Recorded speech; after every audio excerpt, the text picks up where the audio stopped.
So are we co-hosts? Or am I a host? We're co-hosts. This is a equal playing field now. But should we not be hosts?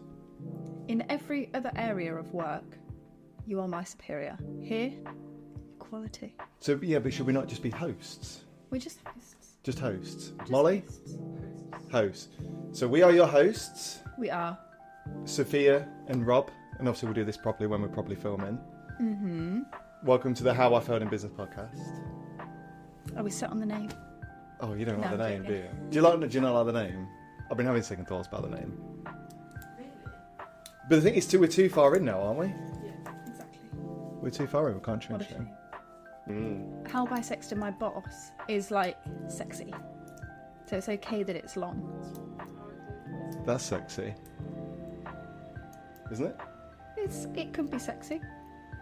It depends how you say it. How Because I you're feel. saying it really boring. You're like, how I failed in business.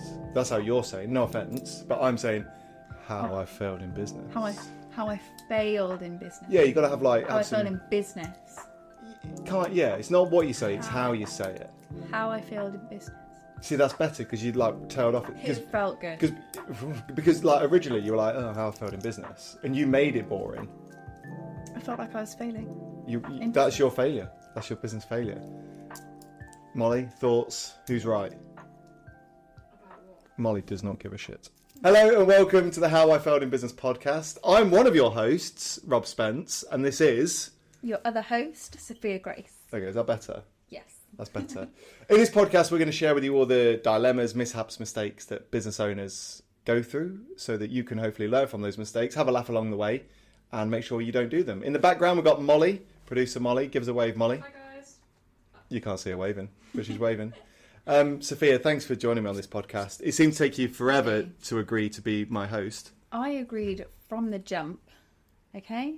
But nevertheless, you filmed some episodes without me. So we need to clarify something because there's going to be a lot of episodes going out where you're not involved, No.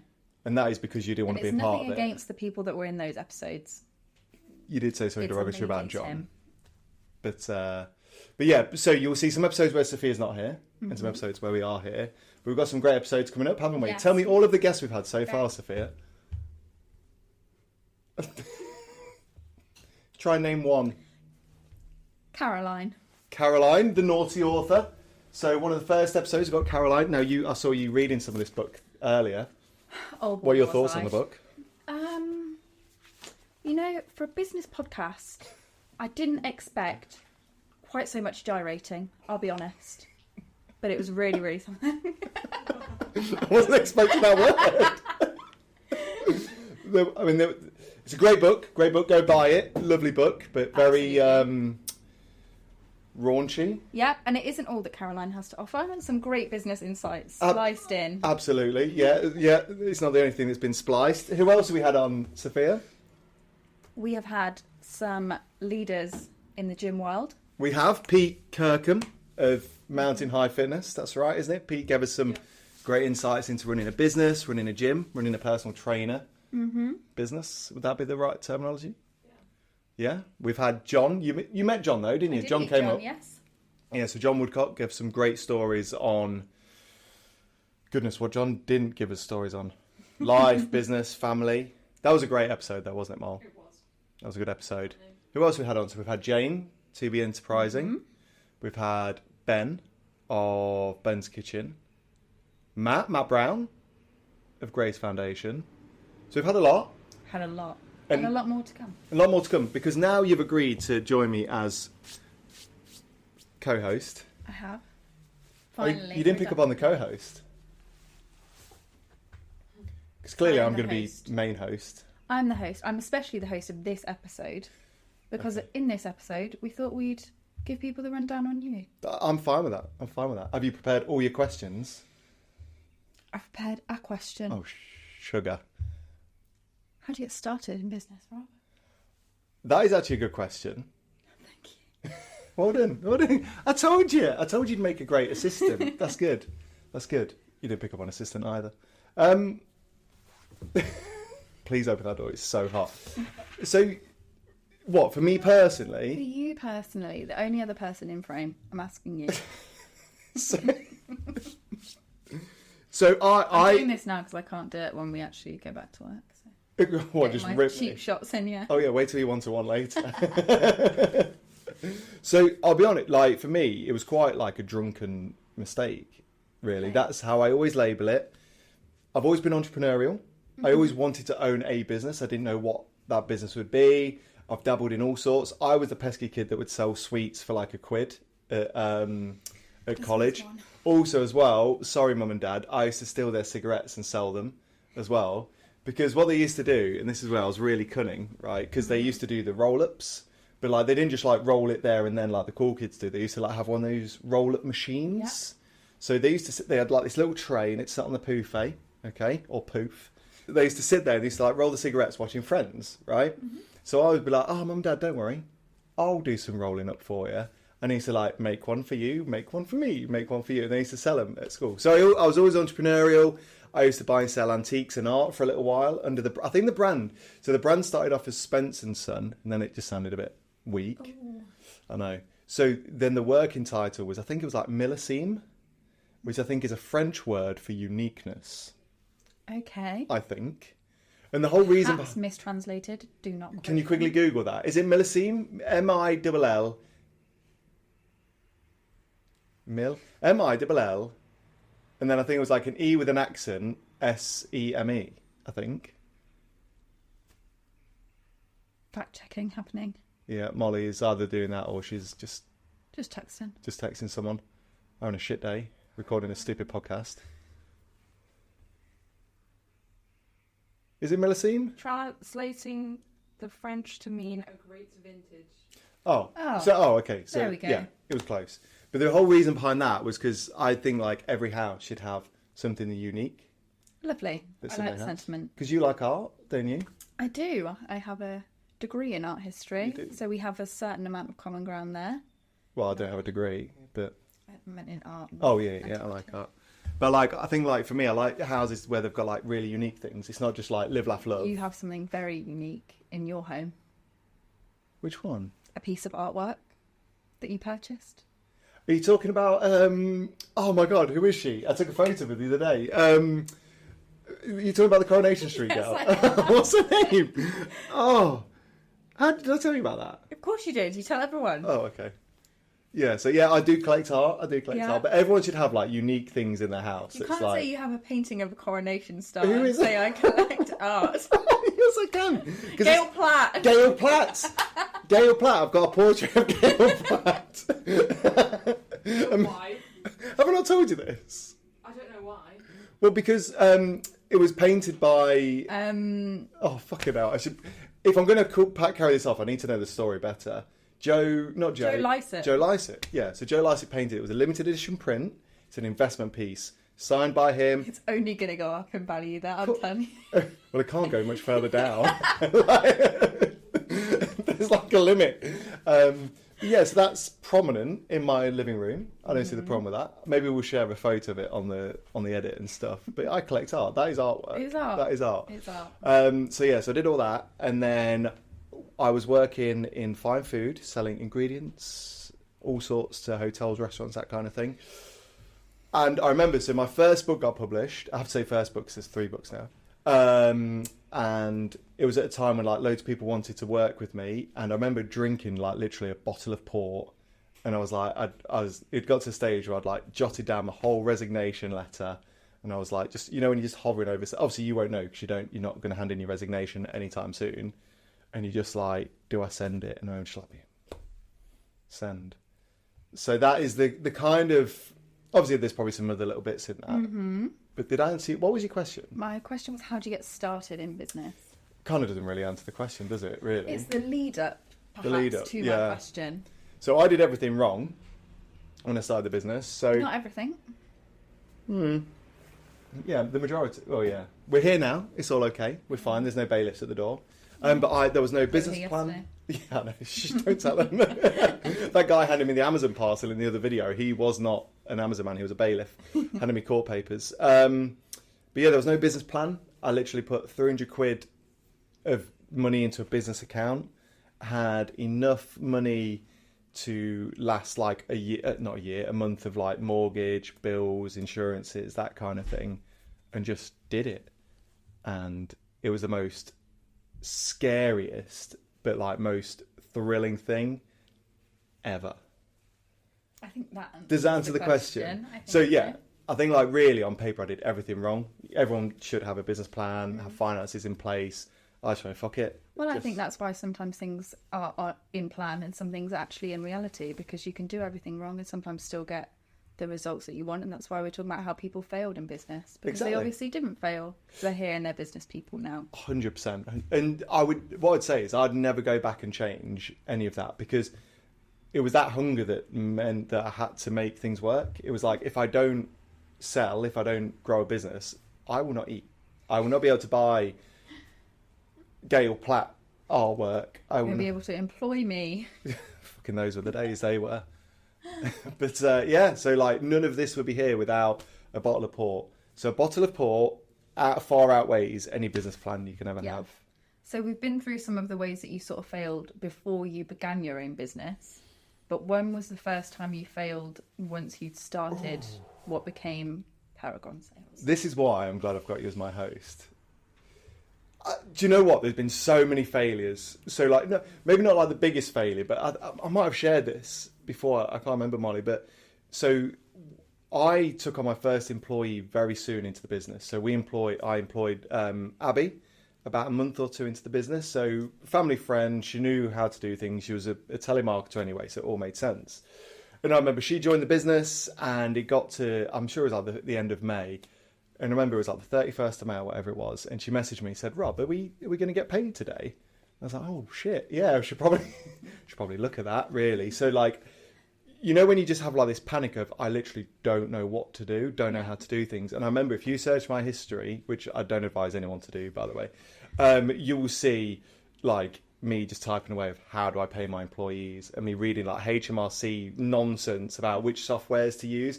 And I remember I downloaded this software, I think it was called like BrightPay, and it was quite an easy to use software, worked it all out, worked out how much to pay Abby, and I was like, done, boom, submit, gone and dusted. And it got to like 6 p.m, she's like, Rob, I've still not been paid. I was like, well, I've done it on the system. I'm on the phone to like the support at BrightPay, and they're like, yeah, you have to like send the money out of your bank account. I just assumed like the software would just send this money out. So yeah, so that was probably like, obviously it worked out all okay, because she got paid in the end, and everything was hunky-dory, taxes were paid, all the, what do you send off with your pay slips? Is it RIC? SIC? You have to, RTS, real-time submission. So you have to real-time submission. This is a thrilling bit of information for you, to let the HMRC man or lady or whatever know what you're paying people. There we go. So it wasn't like a failure, but it was like a big... Your first... Oh, yeah. And there were so many, like, you know, you think back to all the lost clients that we had early doors, all the kind of lost money from people not paying invoices. It's scary. Mm-hmm. So scary. Have you ever considered setting up a business? Have I? That's what I'm asking. It's a great question. Setting up a business. I've thought of working for myself more so than setting up a business, I think. Okay. Doing what? So, like I said, previous history is art-based. Mm-hmm. And I definitely considered something in the art market, buying or selling. Yeah. I've got a great Gail Platt piece. Yeah. Would you like me to value that? If you'd like to appraise it for me, that'd be great. Yeah, nothing. No. Do you know what? One day I'm going to bring it in here. I'm going to bring it in. I'm going to put it on your desk. It wouldn't last a day in this office. Why? Poor Joe likes it. He spent a lot of time. I'm not saying it's a bad painting. I'm saying it's weird that he bought it. Do you know what's really weird as well? So I worked this out the other day. So where you sat on my sofa, so you got your sofa here, you got your TV there. So I've got Gail Platt, and she's positioned just staring at you, right? So you got Gail Platt. I've then got this horrendous like oil paint. Did I tell you about the oil painting I picked up? Probably. Oh, well, I don't know if I've got a photo of it. I must do. I must have a photo. Let me. Sorry, Molly. Can you just grab my phone? Oh my god, you can knock the camera. Let me try and find it. So I went to an auction, and I picked up this this original oil painting in a gilt frame. I thought it looked nice and pretty. However, the feedback is that it's not. And so she's just, and it's weird as well because she's taking her socks off. So I don't know if like people think I've got some like weird foot fetish or something. Caroline, book number 2, maybe. It could be. What, me being the lead star is some weird foot boy. Yeah, that is me. That is me. I took a photo of it because it's underneath a table that I built. I don't like to brag out of my own hands. Don't like to brag about it, but I built that table. Where is it? It's got to be here somewhere. So yeah. Sorry, I've taken the shine off you a second. So have you ever explored that at all, or? I haven't, because of COVID. Oh, okay. Put a dampener on things. Put a dampener on a lot of things. And obviously you're really happy with your career. I'm really happy with my career. I am. It's the first time, not to spin things around and talk about me. No, please do. It's the first time that I've had a sort of office really based job ever. Really? Mm-hmm. That's I've quite been nice. in offices before, but this is a very different environment. This is a very different environment. It's a very different environment. What is your kind of overall impression of Paragon? As an office. It's a venue that cannot be summed up into words. It's a very, very polite way of putting things, I think. It's very different, isn't it? It's very different. It's very different. But then everywhere's very different. Yeah, 100%. As long as you're not going to go set up your business anytime soon. I'm going to start, what was that? It's blank sales solutions. Don't you dare. Sophia Sales Solutions. Sophia Sales. Don't you dare. I've already said I'd be willing to, we can go into business together. Basically, what I've learned is you can put the word Paragon into anything and it becomes a business. I can't find this photo. So you could like do Paragon Art, Paragon Antiquities, Paragon Pigeons. You can do anything. I can't find this photo. I'll have to show you off camera, I think, because I just can't find it. So yeah, so I've got Gail Platt staring at me. I've got this weird, creepy girl taking her socks off as she's seductively looking at you, which is a bit weird, especially because she looks about like 14, right? Which I didn't really consider at the time of buying it. And then weirdly, I've got like a little pile of DVDs in my little TV rack, and that film with Keira Knightley has just like fallen down, and so you've got Keira Knightley just staring at you. So quite an ambiance you've created. It's a lovely, relaxing environment. You got eyes on you. Everyone's just staring at you. It's lovely. It feels really nice. Honestly, it's slightly ominous. It's beautiful. It's beautiful. Sophia, it's awfully kind that I, as the owner of Paragon Sales Solutions, have sponsored this podcast. That was very generous of you to do. Honestly, sometimes my generosity knows no bounds. But what do you know about Paragon? Well, I know quite a bit about it since, I also work at Paragon Sales Solutions. What's your favourite activity that they do? Or service? I really love the fact that they have handled all of our digital marketing, which was very kind of them to do. They have, all for free. Can you believe it? Free. All for free. That's very kind. And you head up the telemarketing team? I do. I answer calls. I take calls. I mean, it's more exciting than that, though, isn't it? Well, I generate leads. I make sales. I help other businesses grow, which is all fantastic. And what is the most exciting thing about Paragon Sales Solutions? The incredible boss that we have heading up our team. No, it's the free tea and coffee. I was happy to say the first answer, I'll be honest. Because without the first answer, the second answer wouldn't exist. This is true. But yeah. Where can people find out more about Paragon Sales Solutions? People can find out more about Paragon Sales Solutions at, would you guess it, paragonsalessolutions.com. It's only so after you say it so many times you realise that it's such Paragon. So you can't do it. Paragon Sales Solutions. 3 times fast. Paragon Sales Solutions, Paragon Sales Solutions, Paragon Sales Solutions. You go. Paragon Sales Solutions, You're getting sleepy. You didn't even say one. That wasn't in business. That was in my first ever job that I had. What was your first ever job? I worked behind the bar, a pub. Oh, yeah, you did say. Yeah. I worked there for about 6 months. Don't know why. My first ever shift there, my manager got thrown over the bar. Oh, you said. And I thought, was that by I'll you? go back. No, it wasn't. But I did then proceed to later also get thrown over that same bar. Not by someone in a fight, by the cooks in the kitchen who thought I would be safer from the fight if Just they threw me over the bar. Yeah. And you went back to that? Yeah, I did. Although since leaving, have not been back to that pub. Which one is it again? Can you say? We'll bleep it, actually, in Yeah, the thing. Oh, shit. Yeah. You did say, yeah. That's only down the road from me, really. It really is, yeah. Yeah, and it's not nice. No, it's not. No, not the nicest. Have you ever been? No, it's not. really not. It's right by the... It's right by the train station. Oh, right. Literally, right by it. Right next to it, isn't it? Yeah.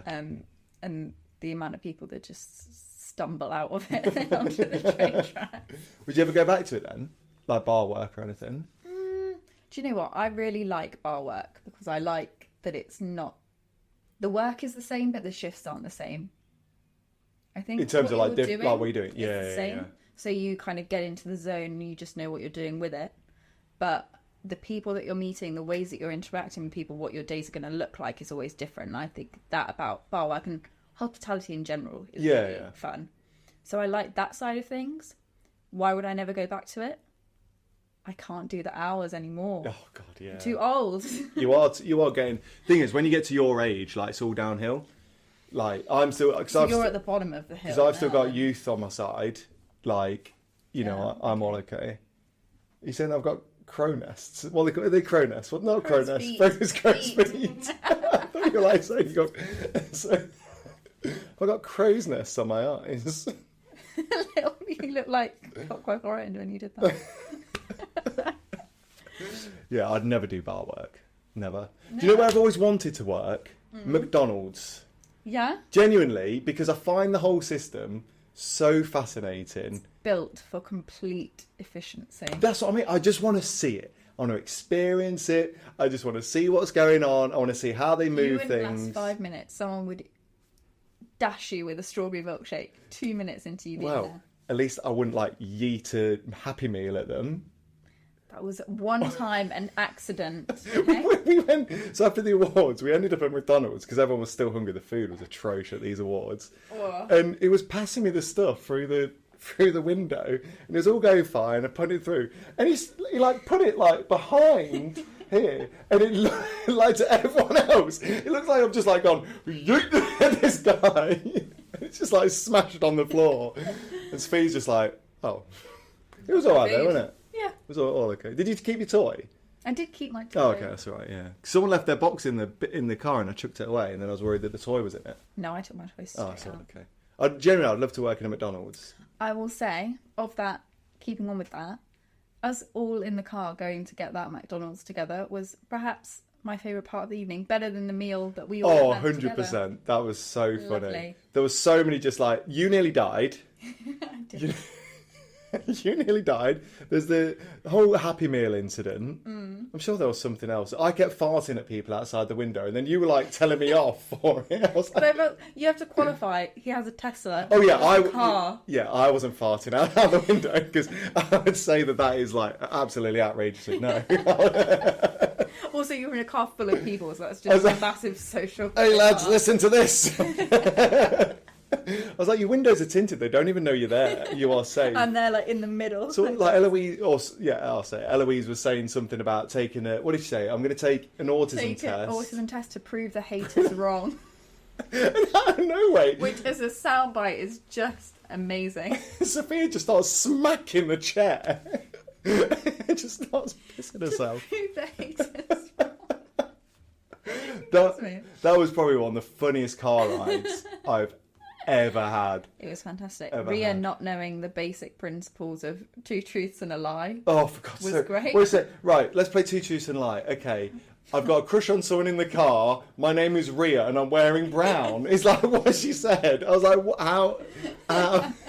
We didn't want to probe like any further because we moved on. Yeah, but she also didn't understand the common concept of a roadshow. And then you stood up for her. I did because I didn't know what a roadshow was. How do you not know what? Right, Molly, what is a roadshow? I think it is going on the road and recording. Oh no. The content. Where? In the car. No. Apparently, that's what I said, Molly. That is almost verbatim what I said. Apparently, it's just a touring show. Oh, that is true, to be fair. That is true. But I feel like it can be both. It can't be both. You can do it in the car. No. Right, drop a comment below. Is a roadshow something where you go out to different places and you put a show on? Right, like the Antiques Roadshow. Did they do the Antiques Roadshow in a car? No. No. Do they go on the road to different shows? They do. They do. Okay, right. Or is a roadshow where they record in a car? Drop your comments below. Don't make me sound silly. Well, it's Molly. That's Molly. Right. Anyway, You got kind of very irritated, so we're getting back on track. go on then. What's your next question then? Rob, have you failed in business? Hiring you. I have many people that would confirm that. I was going to say, yeah. I could get a list very quickly. How have I... So what was the question, sorry? How have you failed in business? Come on. It's a very open-ended question, really. Lead by example. Or perhaps your biggest failure in business. What you personally feel is your biggest failure. Okay. I think my biggest failure in business, and I don't know if many people know this or not. So quite early on in the business, probably 2 years in, we were doing work for a client. And now this client was worth at the time millions of pounds, huge client, big money. And you get in awe of that a little bit. And we had a really good relationship, good, nothing like that. But like a good friendship, we got on really well. And he put forward an offer and said, look, he said, I've got a business and we're struggling with sales and marketing. We need a sales director to come and step in. My weakness as a business is always operations. Anything HR, health and safety, I just don't really give a shit about. So I don't care about it. But that was his forte. So the idea was I give 5% of shares of Paragon to him and he gave 5% of his business to me, which was absolute win in my favour because those days, 5% of... You can come in, mate. Come in, mate. It's all okay. Don't worry. But you might be able to... Yeah. Do you want to join us? No, I'm busy. Cheers. Do we need to sign or anything? Or? No, I take a picture. Great stuff. Corona time is nobody sign. Only take a picture. Oh, that's all right, mate. Oh, perfect. Cheers. Thanks Have a good so day. much. Take care. Where were we? My lovely story. But yeah, so he gave... So at the time, 5% of our business was worth 20 quid, give or take. The shares that I then took on in his business was 20 grand. So I was quids in, this is great, this is amazing. I jumped into bed with him, metaphorically, too soon without doing my due diligence. It soon transpired he was way over his head. He owed a lot of people a lot of money and he just disappeared, vanished. He vanished into the abyss. I mean, I think in the end he owed it must be 80 grand or something to various different people. He owed our company 7 or 8 grand in its entirety. Last I saw and heard, I think he took his family over to Wales. So I think my biggest failure was, although it was quite nice to have a business partner as such, I didn't do my checks. I didn't look into him. I just jumped too quick into it, and it just, at the time, it damaged a lot of relationships we had with local people. Now I can look back and laugh a little bit because everything turned out okay. Everything turned out okay, and if anything, better because of the lessons we learned. But I think for anyone going through that, just make sure you do your checks and so on. That's not a bad bit of ending advice there. It's not. You see, people see me and they think I'm just humorous and good looking, right? And then I talk and they realise that I'm actually quite knowledgeable as well. So it's I've got the 3 key elements to business. And charisma. And a good taste in art. This is why I said I didn't want to do the podcast with you. No, don't say that. Well, maybe we should wrap up there. Let's. Really appreciate you watching this first episode. Make sure you hit the subscribe button, hit the like button, share it with your mums, your uncles, your aunties, your neighbours, your dogs, your cats, your hamsters, whatever you've got. Your colleagues, maybe most importantly. Yes, that's probably. This is why you're a host. That's why you're a host. Share with your colleagues, your bosses. And until next time, all the best. Bye. I turned this around quick. The business. Getting a new job. I'm glad to have you with us. Is that what you wanted to hear? That was one of the pieces of advice that you give in your initial sales training that rang the most true for me. When you said people are just by numbers more likely to buy from you if you're the first person to contact them. Is that what I said? Yeah. Okay. And if you then contact them again, like if you say, I'll email you, I'll give you another call back in 15 minutes, and you give them a call back in 15 minutes, you were the first person to offer me a job. Chased it up straight away. Oh. Chased it up straight away again. I'm not saying that was the only reason I came to work here, Just gonna but chase you up. you put the odds in your favour. Oh, that's weirdly sweet. But I wasn't going to let you get away. That was the main thing. Yeah. So I saw you were looking. Do you know what? Like, whether you believe in fate or whatever, because I saw that you'd put on LinkedIn that you were open to work, and I literally the second we had that phone call, I was like, I want her in the business. She'd be so good. There we go. And how wrong was I? Really wrong.